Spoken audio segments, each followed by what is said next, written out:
Folks, welcome back to the Get Wired podcast. In these episodes, essentially what I like to do is just kind of bring you along and do some work with me.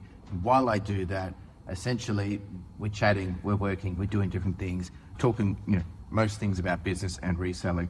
Usually I'm actually clipping wire and doing wire, but there's a few other things that I've had to get done. So we're going to be sorting some media bins. I am going to apologize in advance if the sound is a little bit wacky because these things can be a bit noisy. I do need to grab my my gloves. So you're going to come for a walk with me. But essentially, the other thing that I was going to originally do with all of this was I was thinking about, I could probably show you when I do my Macs, how I do different pieces of work. Where are my gloves?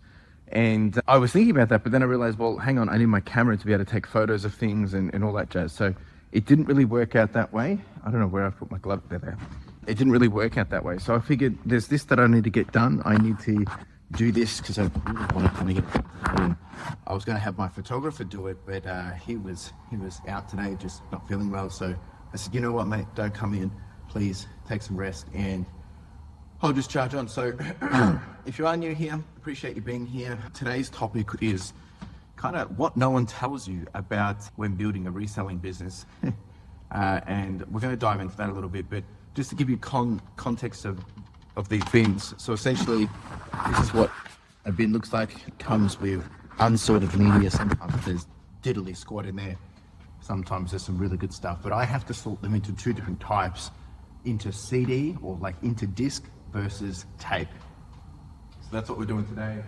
Basically, I just got to put this into a certain box here and then I weigh it essentially. So I'm just going to get this ready while I do it. But I do apologize about any sound or anything like that, but I've got my AirPods on, so you should be able to hear all that without any problem. Whew! Oh, jeez. Not even a couple of minutes in and I'm already getting sleepy. So the topic that I want to talk about today is, what no one kind of tells you about reselling. Or I think what happens is we see that everyone loves this idea of reselling or flipping or, buying and selling low, and buying low and selling high. But until they do it every day, that's when I think they start to realize that this isn't for everyone. And for me, it's been a crazy journey, right? There's a whole bunch of things that we can dive into. There's the whole hype of it all, the glorification that we see from YouTube, and I'm a YouTuber. I show what I do, and look, maybe I overhype things, and maybe I overexcite things. But the reality is, it's not as exciting as it seems. There is some level of reality to it, which it's not all that exciting. Then there's the whole idea around inconsistent income. Ideally we're building this for an income, but until you get that figured out, and I did an episode on the Get Wide podcast last week about how to get really good profits and how to build the business and scale. That's easier said than done as well. There's this whole mentality around, how are you actually going to be able to continue to do this? So it's basically physical burnout or mental fatigue, so managing all of that and the level of stress that comes with it. And, there's this other big thing around slow growth, which challenges our mentality when it comes to doubt, right? I've struggled with that big time in the past, like self-doubt, because I'm doing this stuff, I'm taking such big risks, I'm putting it all on the line, and you're like, what if it doesn't work out? And that's been scary. It's working out. We continue to figure out how to make it work, and that's some of the stuff that I want to chat about today. So, buckle up, get cozy, and we will go through it all. But if you've got questions along the way, please ask. More than happy to answer. Nothing to hide here. Try to help as many people as possible. If you want to be helped, if you don't want to help, then I can't help you, right? Interesting. So the other thing that we do is, when we get the media bins, is we get stuff that's like this. So that's going to go into a separate file, and that stuff is what goes back. And I sell that to people that want to buy it. Boxes.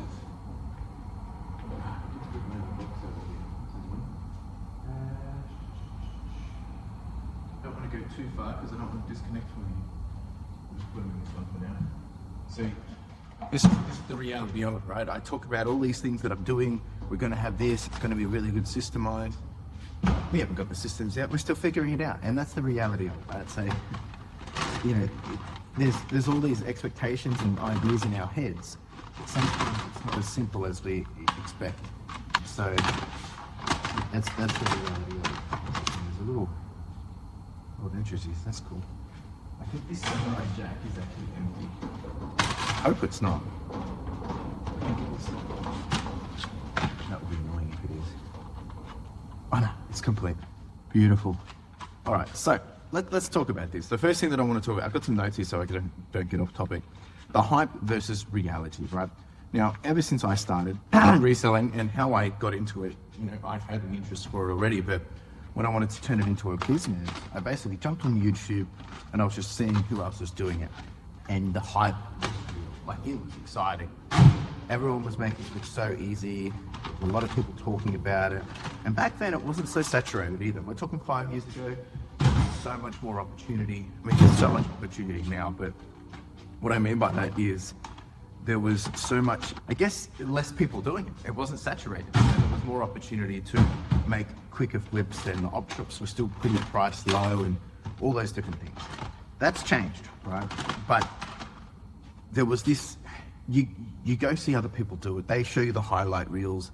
Not all of them, but you know, there is a high level of highlight reel there. And you think, all right, I can do this. And you get into it and you realize this ain't as good as you thought it was going to be. And the reality is, it's not. I mean, when I started out in the op shops. I was just thrifting. That was how I built my business. But I got 2 years in and I realized this is not going to be sustainable. This is not possible to be able to get the volume that I want from op shops.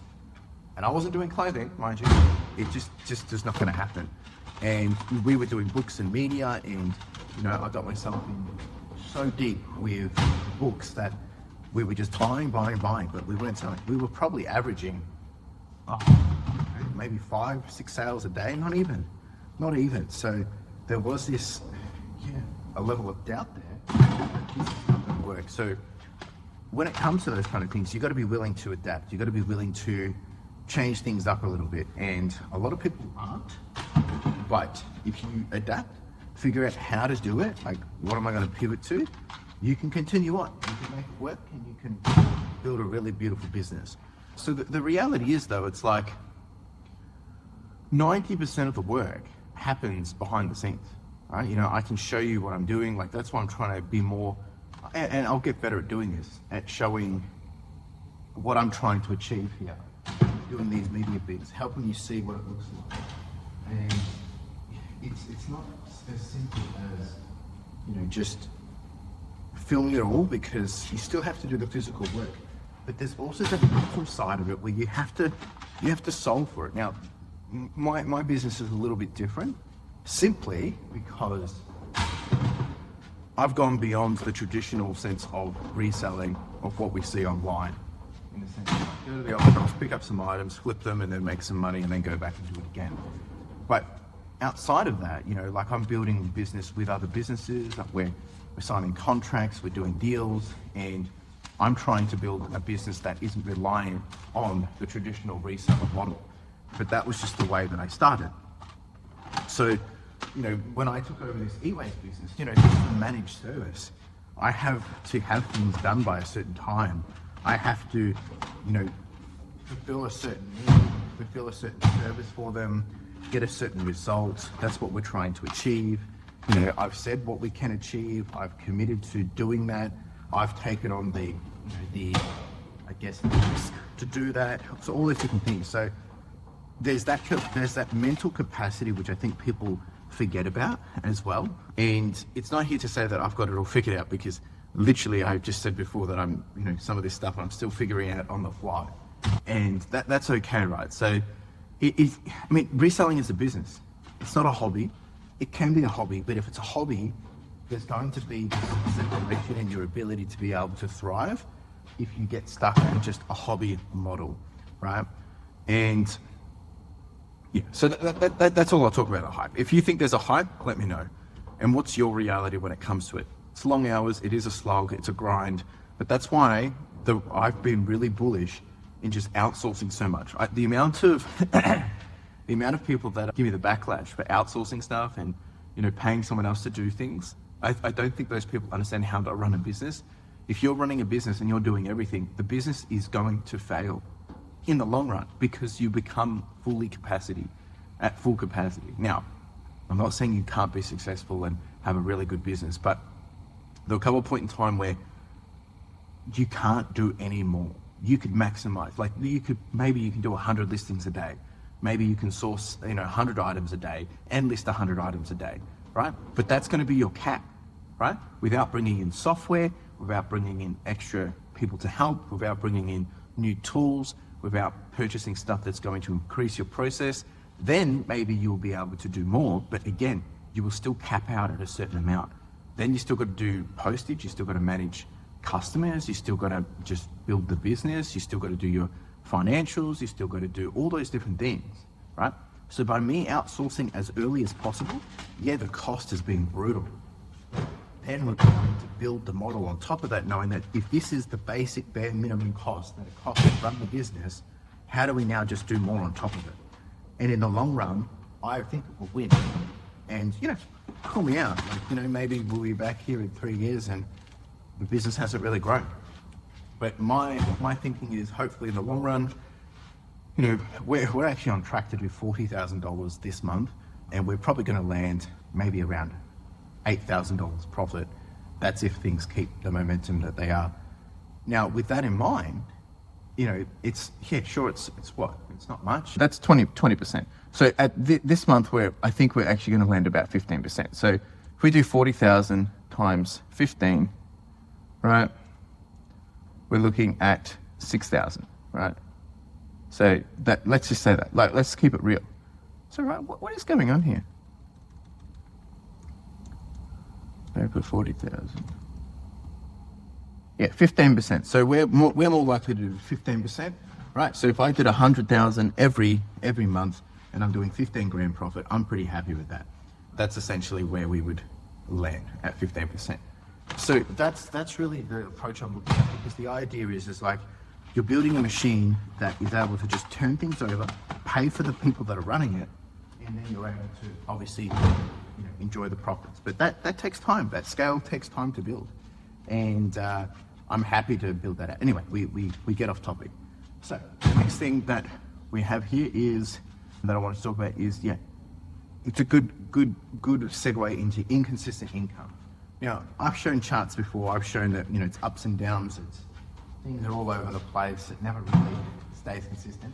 However, the idea is to build something that is consistent. And I have been able to get some level of consistency. For the last 12 months, the average has been $30,000 every month, and we will continue to raise that. But the reality here is 1 week you're up 2,000, and then the next week you're potentially only maybe you're down 2,000, right? And I talked about this in my live stream just last night. It's one thing that you want to do is you want to look at your last 12 months. What is your worst 3 months, and what is the average of that 3 months? So that means if your average of that 3 months is 25,000, and again, I'm talking high numbers, so let's just bring it down. Let's say the average of those 3 months is $500, right? That's your worst month that you could have within 12 months, because it's what you have had in the last 12 months. And then if you look at what is your best month, let's say your best month is $2,000, right? On an average of your best 3 months. So you know that you've got a range between 500 and 2,000 in terms of what consistency you're going to have. So if you put those two together, let's say you're in the middle at $1,250, I don't know, $1,000, and that means on average you're going to be doing $1,000 every month. So when you start to look at that, you can think, when you make decisions, don't make decisions based off your best month, don't make decisions based off your worst month, make decisions on the average, but also understand that it's okay, there is a chance, of a bad month. So can I still proceed if I did 3 months of my worst months? And that's what you've got to look at it, right? Because sometimes we get so, stuck up in oh, we had a good month or we had a good week. So it's oh, this is going to be great. We can keep doing it. It's not that simple. It really is not that simple. And I would highly encourage you to just be mindful about that. The other thing is you can't always predict when sales come. We can build a machine that enables you to list and have listings go up, but you've got to be sourcing the right products to make sure that that is happening. And then you've got to get it listed, right? So she can source as much as you want, but if you don't list anything, it's irrelevant. If you're not consistent with that listing, then even more so, right? So the amount of times I hear people say, oh, I haven't had any sales. I say, oh, how much did you list today? It's like, oh, I haven't listed anything for weeks. It's like, eBay loves consistency. So there's no guaranteed paycheck, but not to say that you shouldn't do this, because it is very rewarding, but you have to build that consistent input to get that consistent output. What I'm just saying is like, there's more and more people doing this, so therefore it's going to be more and more saturated, therefore it's going to be more and more competitive. Therefore, it's going to become harder. You need to keep sticking to your guns, otherwise you'll end up just in a situation where you're not getting the consistency you need. So, there's times when you show up, and you'll hear it in my videos. When I'm down is because we're not having a solid day, and that's because we're here, blood, sweat, and tears, and you don't see the results. That's frustrating as heck, but that's also the reality of it. One of the hot topics is mental and physical fatigue. Physically, I don't really get burnt out by this. Mentally, it can be a burden. Now, I haven't been burnt out from this. I do get a little bit of stress, and I spoke about this in my last week's video that I have had, and probably the biggest stress has been when I've taken on a big risk financially, like moving into this warehouse. I really took a big risk, and I had to pay my Amex. At one point, my Amex was, just shy of $60,000. Yeah, that was, but we paid it. We got it done, and that was pretty scary. I would never encourage anyone to do that, And it's easy to, doing it myself it's scary. It's 100% scary. So there's this mental fatigue that, every item is a decision. Everything that you list is a decision. You have to price it, you have to title it, you have to ship it, you have to photo it, you have to process it, you have to manage it, you have to quality check it, you have to deliver it, you have to really make sure it sets the standard or meets the standard of a baseline that is in your store. You are responsible for that. I had a customer today send me, I want to return this item, I'm really disappointed, I'm disgusted with the item, it's not what I expected, it's this, that, and that. And I said, sorry, you feel this way, la-da-da-da. It's like, everything you have described is actually in the photos and also in the listing detail conditions. It's like, we wash everything, we have done everything, but this is still the condition of the item after the fact, and we even listed it out, we listed it at fair, and that's why it was half the price of all the others listed. They responded, actually they didn't respond, they wanted to raise an item not as described, they ended up just doing an item, their return was simply just did not fit. Because their first initial thing was like, this doesn't fit me, clearly it's not a large. It is a large, it just didn't fit them. But because of all those other things, they were frustrated, they were annoyed. But because we follow such a rigorous process in making sure we deliver such high quality, my feedback, we work really hard for that. And that way it becomes a little bit more of my insurance policy, right? But what I'm saying is you have to do all those things. You have to keep that consistency across the board because it is your responsibility if you want to see that level of success and consistency. Consistently successful is what I'm trying to say. So, because you're continuously doing that and you're continuously switching between like doing this, doing that, got to do this, got to do that. It is super important that you have a routine and a schedule and an understanding of what are the non-negotiables that need to happen every single day. Building that routine, building that schedule, whether it's sourcing, when you're listing, when you're shipping, when you're doing admin, when you're photoing, all those different things. I know firsthand that building this business, it is always on my mind. However, this is my baby, this is my dream. I'm building this because I want it to be something no one else is going to do. Therefore, I will naturally always put more effort into this than I would see if I was working with someone else. And I think other people will too. And you have to be okay with that. If you understand your why, you understand your purpose, you understand the intention behind doing all of this, it makes that stuff easier. But that does not mean you compromise on your headspace, right? So it's always on your mind, you're always on, especially when, inventory builds up and you've got so much stock, how do you liquidate it? So I've been working on some new approaches of how I deal with that. I've been talking about that in my videos over the last couple of weeks. Just changing things up, getting that liberation and making sure that I'm doing the things that's going to actually be better for my mental health, better for my business, and together it will flourish. So that's what you've got to take into account. It can be pretty stressful, especially around isolation and self-doubt. So when you're trying to build this, it is a slow grind. We're 5 years in, profit-wise, and again, because people are curious about numbers. So we're 5 years in, we've done, I think, $760,000. We won't actually have completed our 5th year till January. So we're basically halfway through year 5. But we've done about $760,000 since starting, and we've probably profited about maybe $200,000, $150,000 to $200,000. Not much. It is not much, but that's over 5 years, right?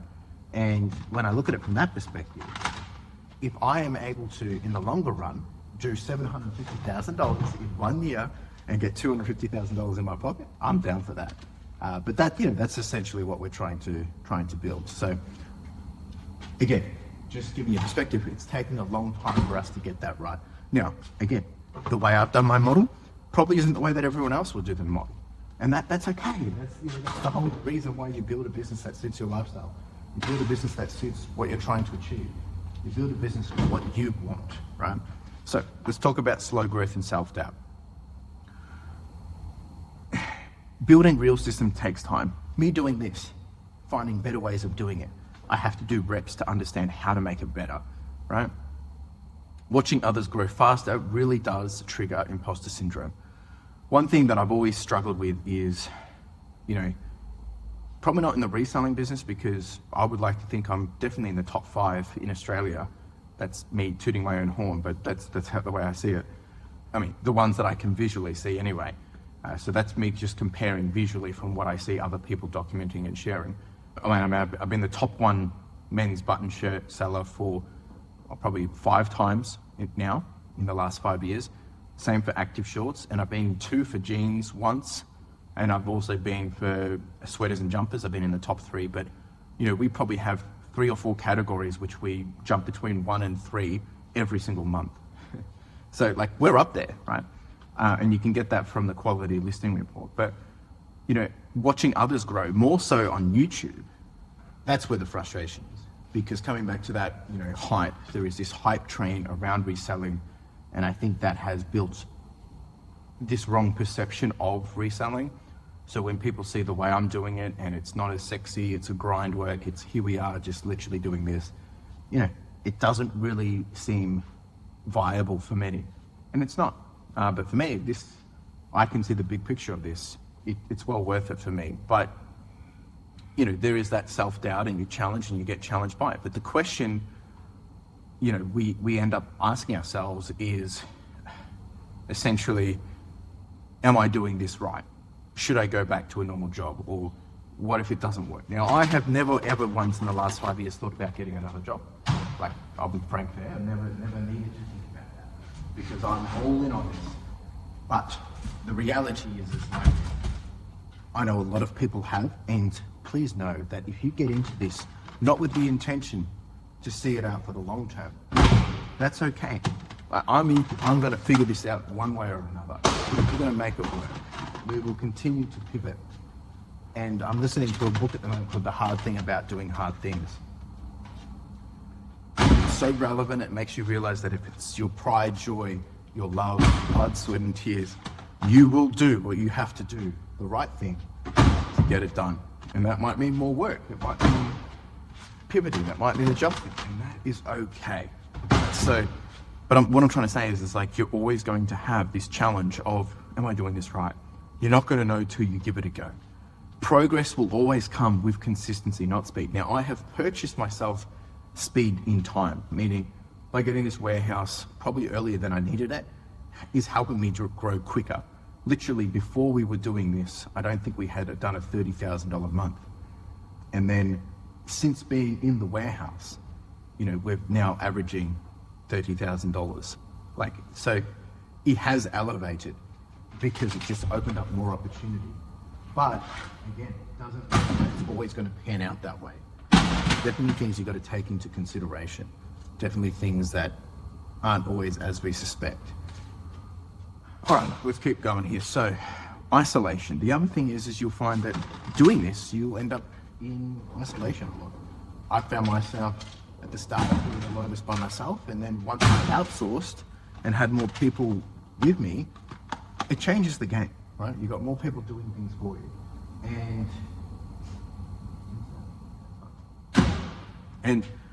But at the start, you're doing it by yourself, you're doing it alone, and that can be a hard stick. And isolation is not good. I think that's why a lot of people turn to, community and, try and work together and share together. And, there's Discord, there's YouTube channels, there's community pages, there's Facebook groups. That's really, I highly recommend it. Get around like-minded people that are going to help you thrive. And let iron sharpen iron. That's what you want to do. But most days it can be just you and your stock. And most days, there's no team chats, no one to vent to, and there's no structured feedback loop, right? And then there's this whole idea of that you have to be your own motivator, manager, and mentor. Well, I'm trying to help people understand how I've been dealing with that. And, if you can get your motivation right, knowing why you're doing this, that, feeds itself. The other thing is then managing. I have a background in project management. That's a skill set I already have, right? But I'm not saying that makes it easy. It just makes it easier. And you have to really make sure you know how to manage your time, manage your schedule, manage all these different things. And that comes with reps, experience, routine, schedule. And the other thing is then, who's helping you grow? Who's your mentor? Who's keeping you honest? Who's keeping you accountable? It's not yourself, right? There's definitely things you've got to take into consideration. Let's continue on, right? So there is some really big positives about all of this, right? We're nearly at 30 minutes. You get freedom, you get control, you get to set your own hours, you get to have your own goals, you get to have all of this done at your own pace. But you have to decide how you're going to manage that, and what you put in is what you'll get out. So that freedom comes with consequence and a responsibility to get a result. So you can decide to work from home, you can decide to work from a warehouse, you can decide to work from wherever you want. And as you need, you can shift gears, you can do different things. But again, you have to be willing to fly with the consequences of those things. The beauty is, if you're building something that you own, if you're building something that you control, there is no capacity, there is no cap on how big you can make it, but there is a cap on how much you can do. Right? So you really got to make sure you understand that though this is truly yours, how are you going to make this bigger than yourself? You get to learn to solve problems. You get to learn to grow. You become a better version of yourself. For me, I love the problem solving. The problem solving is the key part of the business that is super crucial. And if you don't problem solve, you will not grow.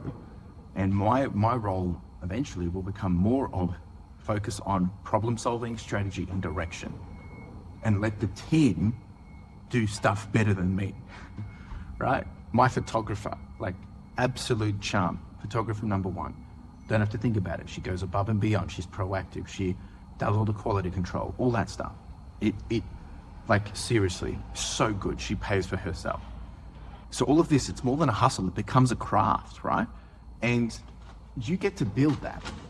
But it comes with, as I keep saying, comes with a level of responsibility, accountability, all these different things. So you have to be willing to have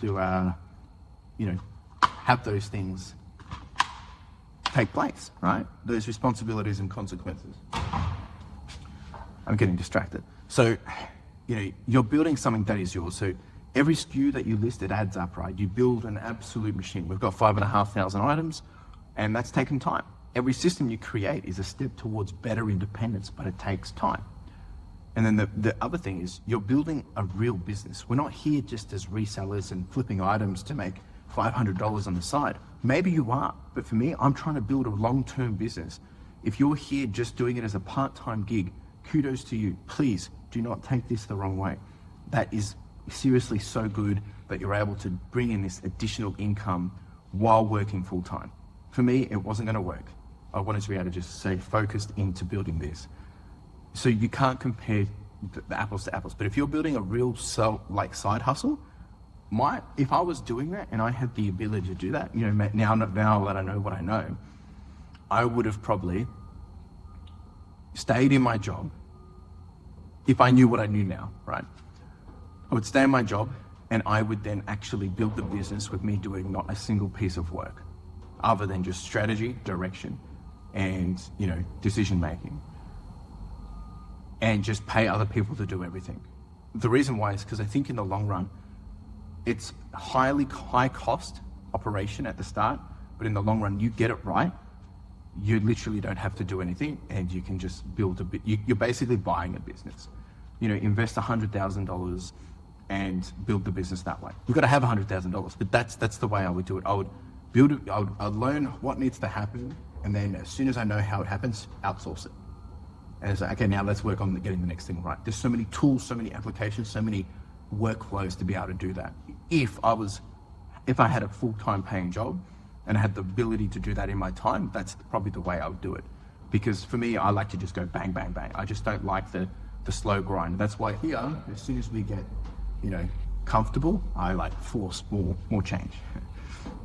So, I've got to wrap it up here.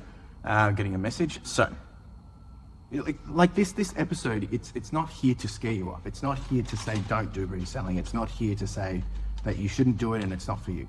What I'm saying is like, it's not all, fun and games that maybe it looks like on YouTube or people make it out to be. I love this. I'll be the world, but my reasonings are different. And I think that's the key takeaway. You need to understand why you're doing this. If you're doing it for a little side cash, that's fine. But understand that that's what you're doing, right? If you can build it up to do $30,000 every month in side cash, gee whiz, doing a lot better than me. And when I say 30,000, you can do revenue, but that's not profit, right? So you got to keep in mind what's the profit from that. This episode is really meant to prepare you, because when you go in with your eyes wide open, you give yourself the best shot at actually doing it. So for those that have been asking me, I want to do this full time, or how do you make this happen? How did you scale? All those different things. That's why I do these episodes, to really give some perspective. It isn't easy. It really is not easy, but it's worth it, I think, for myself. Just don't fall into the trap of someone else's highlight reel, and you got to build your own version. You got to build your own version, and you got to put your own name on it and make it your style, your approach. There's so many people ahead of me. I've learnt off them, but I don't copy what they do, right? There's things that I've taken from them. There's things that I've learned from them. Just like they've come to me and said, hey, how did you do this? What did you do here? We help each other, right?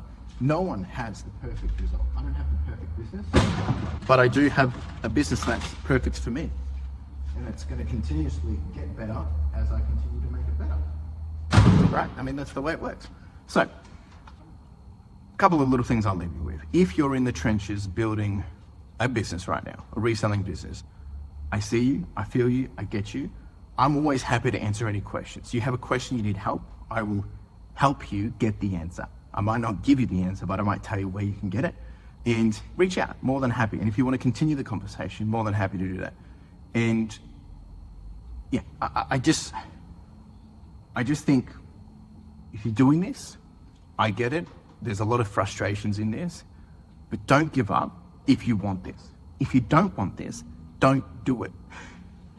Right, that's where I'll leave it there. Appreciate you. We'll be back here again next week. Really enjoying these. And yeah, we haven't really got too much done, but I did get a bit done while doing this. So definitely worth it. 36 minutes for you. Hope you did some work along the way. Let me know what you did. And I'll see you next week doing it all again. Ciao.